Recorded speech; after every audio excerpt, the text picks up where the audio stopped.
Greetings, fellow Chamber members. This year, as your chair, I plan to communicate with you in a few new and different and creative ways. I hope you enjoy this more personal way of sharing the great news of what's happening at your chamber. Today, I want to bring you news regarding our upcoming municipal election strategy.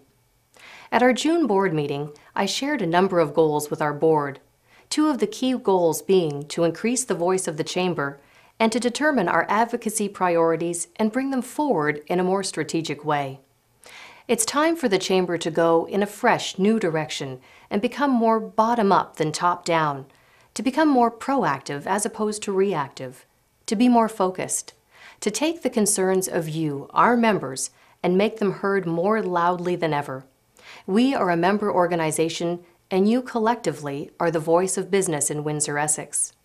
We have such exceptional volunteers and staff doing incredible work, but we must do a better job of telling our story.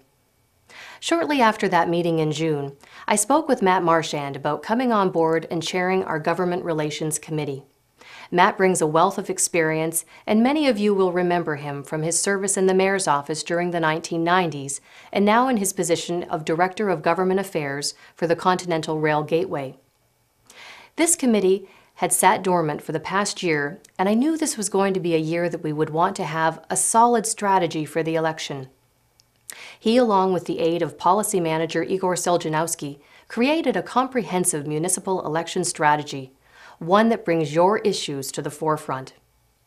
So what does the voice of business mean?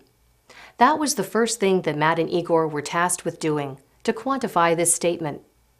From the data that we collected, and from our records, we can say with full confidence that the Windsor-Essex Regional Chamber of Commerce represents over 1,300 business members that employ more than 40,000 people and represent more than $10 billion in annual sales. This is a strong voice. This is the voice of business. We've conducted surveys in the past in elections, and we've conducted a debate, but never have we turned up the volume this loud and said, we want to drive the issues that are important to our membership. We want to help set the priorities and the tone for the future of our region. The overwhelming message sent by you, our chamber members, in the survey is a need for a plan that will secure economic development, jobs, and a more favorable business climate for this region, including lowering business taxes. So how do we intend to drive this agenda? By creating our own plan. There are 6 stages in this roadmap. The first was to introduce the election strategy and alert each of you about an upcoming survey and campaign. Second, to survey the membership to identify your concerns and priorities. We launched this effort at the end of July, and we were keenly aware of issues like vacations, so we kept it succinct and easy to respond to, yet with the ability for you to tell us how you feel and what you think is important. I asked Matt and Igor to try and collect 100 responses. We had 100 in the very first day.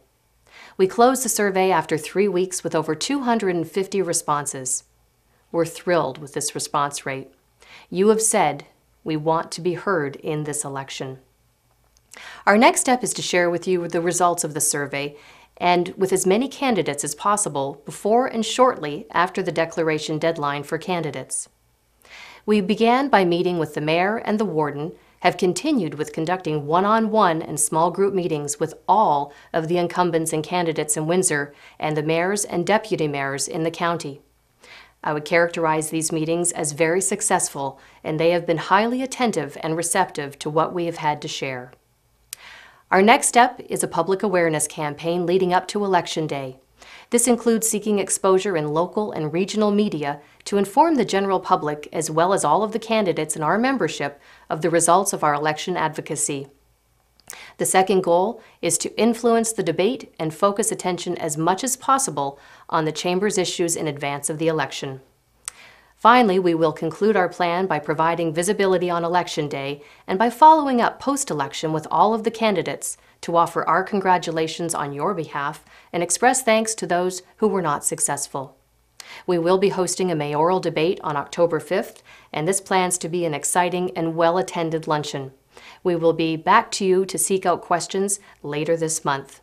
I would like to take this opportunity to thank Matt, Igor, Linda Smith, and Holly Connolly for all of their hard work and support of this initiative.